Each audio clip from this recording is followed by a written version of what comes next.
You're watching Study with Sudhir. This is your digital classroom. We are looking at The Tempest, Act 2, Scene 1, and we are on explanation video number 4. And this is going to be the most important video as far as this particular act is concerned, because this is where the action towards which the entire conversation so far has been leading to actually takes place. So we will explain what really happens and what is its impact on the rest of the play, The Tempest. So we have seen that Antonio is actually slowly working on Sebastian's mind.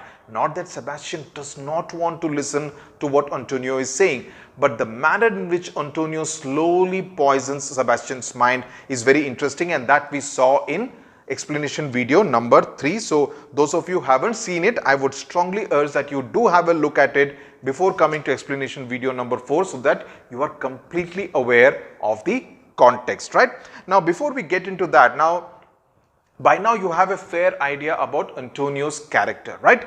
Now, Antonio's character in fact has been compared by many critics to that of Iago in Shakespeare's play Othello, right? Another one of Shakespeare's very prominent, very popular, very famous plays, because Antonio is actually a character who will actually go to any extent. He'll really stop at nothing in order to achieve whatever his ambitions are. He's already overthrown his brother Prospero, banished him from the city of Milan, and now he wants Sebastian to follow in his footsteps, do the same to Alonso. And the fact that, as I explained in explanation video number 3, the fact that Alonso was someone who helped him overthrow Prospero, no longer a consideration as far as Antonio is concerned.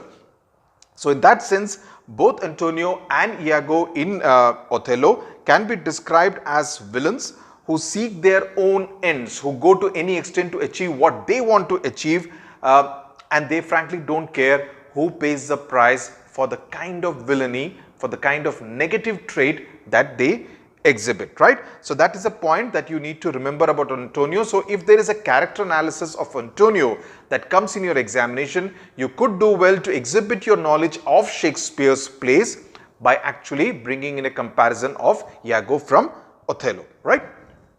Now, we come to Sebastian. We left it at around line number 248. So we will start from line number 249, which is Sebastian.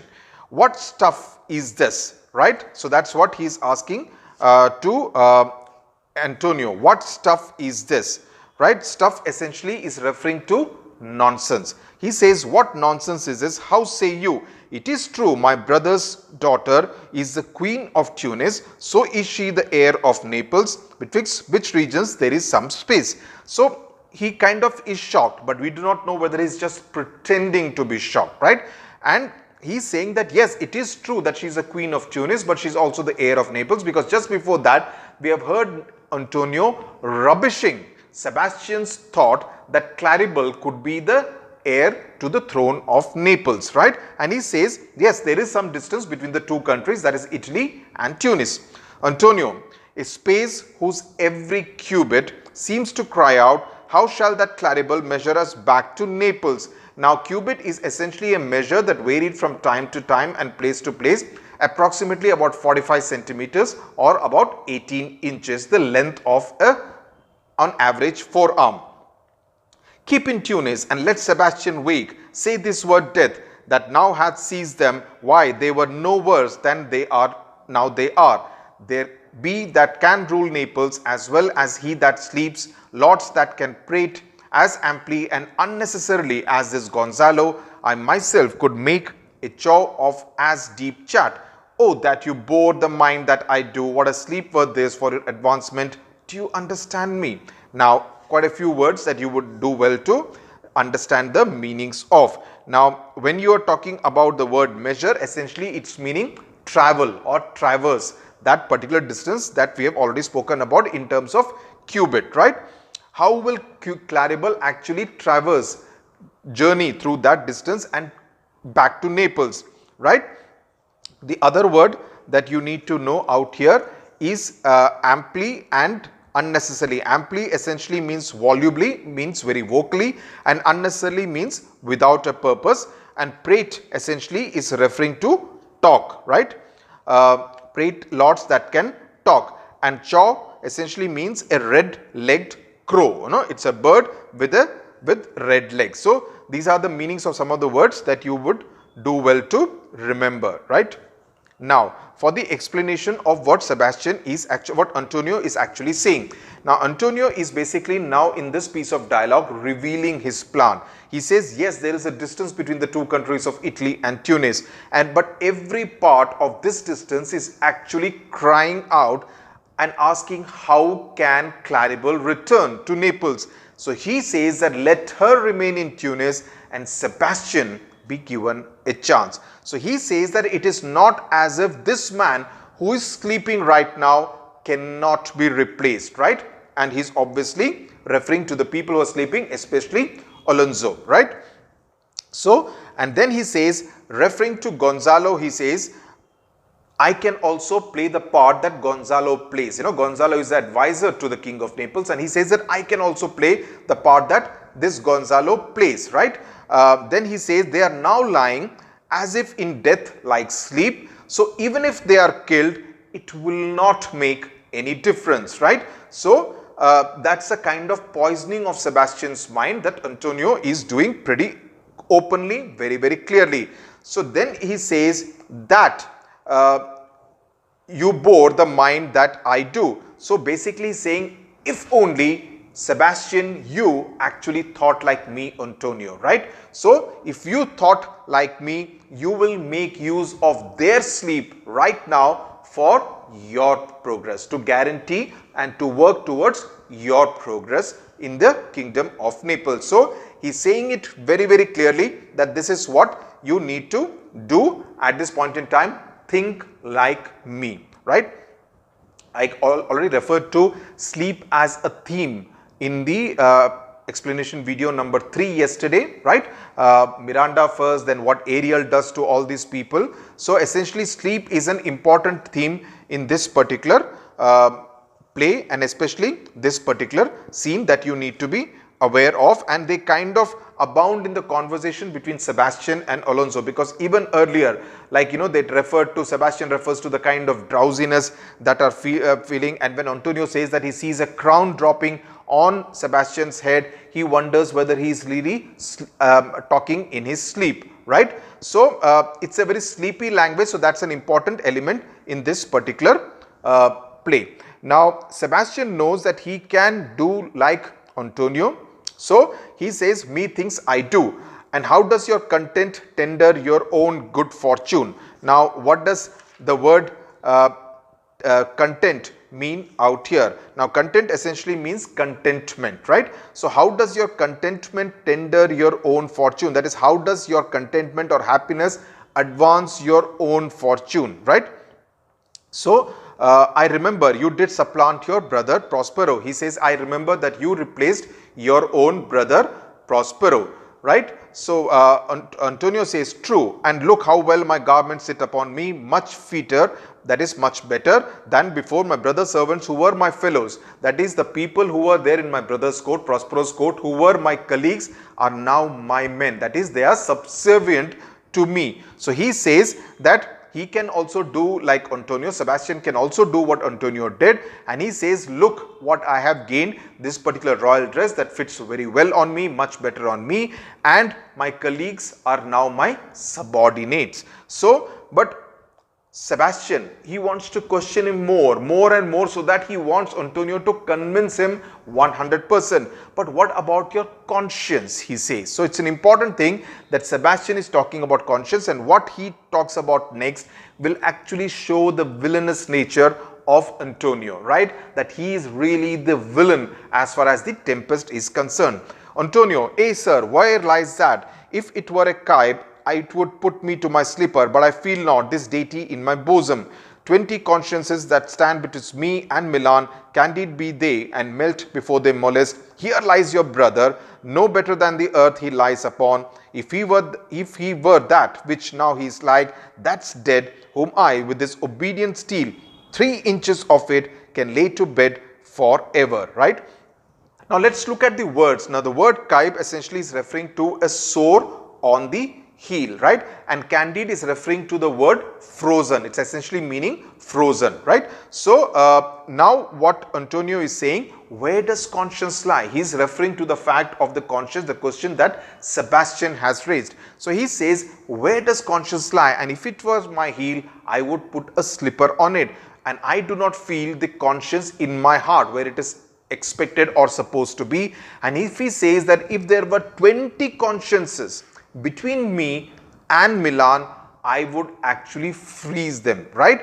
And melt them away before those 20 consciences can actually trouble Antonio. So it shows that he does not have a conscience, and even if he had a conscience, he would kind of deliver this kind of, mete out this kind of treatment to those consciences. So it shows the true nature and character and personality of Antonio, meaning to say that he has completely killed his conscience. So he says that your brother is lying here on the earth. He looks as if he is no more, as if he is dead. So he says, he refers to the obedient steel. Now obedient steel is a reference to either a sword or a dagger, right?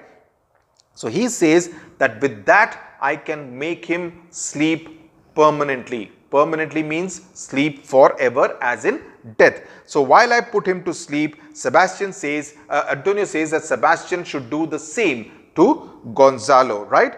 And whilst you doing thus to the perpetual wing for A might put this ancient morsel, right? This ancient morsel, this Sir Prudence, who should not upbraid our course. For all the rest, they will take suggestion as a cat laps milk. They will tell the clock to any business that we say befits the hour. So he says that because Gonzalo will remain loyal to Alonso, you should also do the same to Alonso while I kill your brother with this obedient steel, quote unquote. And he says, as far as the others are concerned, referring to Francisco and Adrian, they will listen to us and they will say, if we say that this is the time, they will agree with us and say, indeed, this is indeed the time, as a cat drinks the milk. So in that sense, their loyalties are transferable. So it also shows what Antonio thinks of Adrian and Francisco, but it is Gonzalo that he's actually worried about. So he wants to put Gonzalo also to death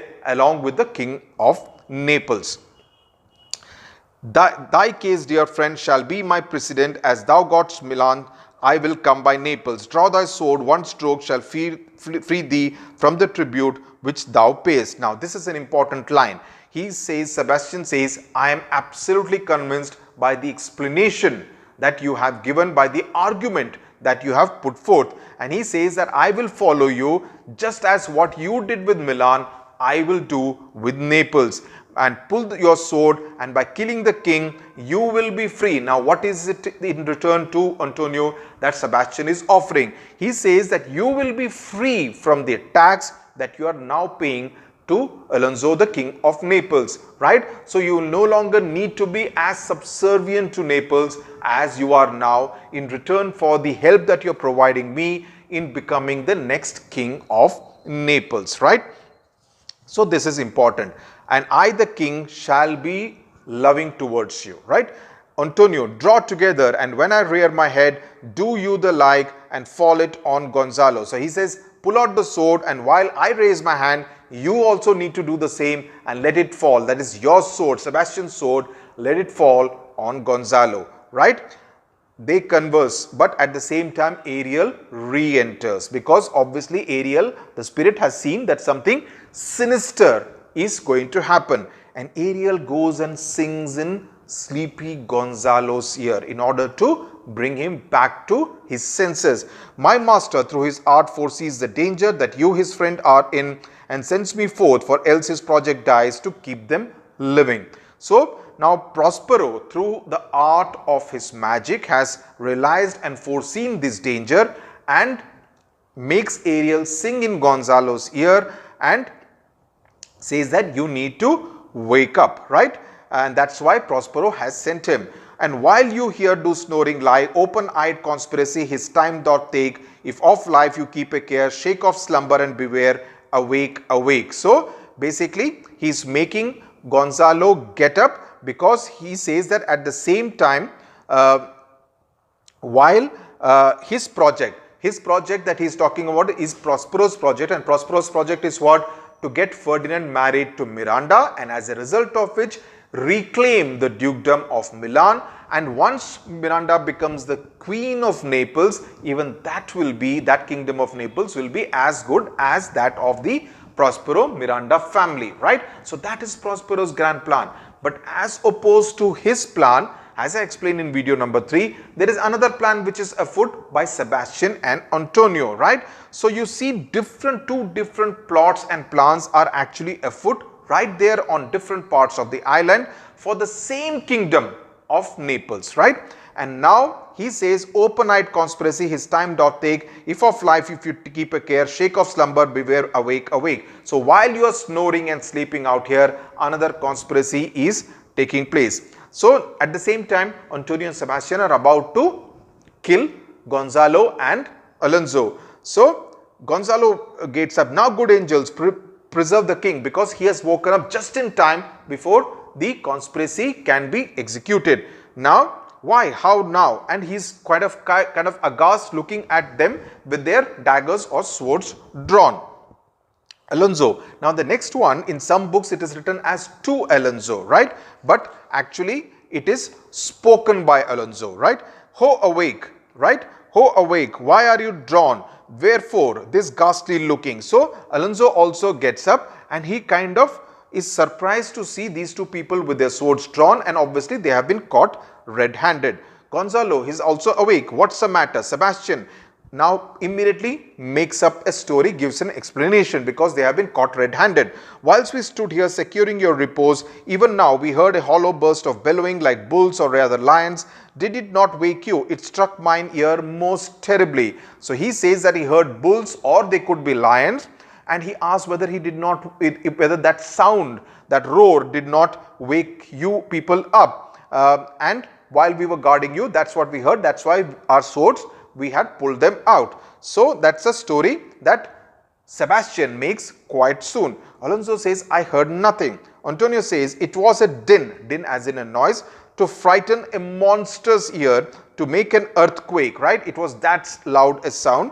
Sure, it was a roar of a whole herd of lions. So he says that he has actually heard this, and he kind of concurs, agrees with Sebastian's story, because obviously they have been caught red-handed. They could not execute their evil design just in time because of Prospero and Ariel, right? Now Alonso heard this Gonzalo. Now he is not willing to believe what his own brother and Antonio are telling him. So he wants to cross-check the facts with Gonzalo. So it also shows you the trust that Alonso, despite his feeling of irritation earlier, reposes in Gonzalo.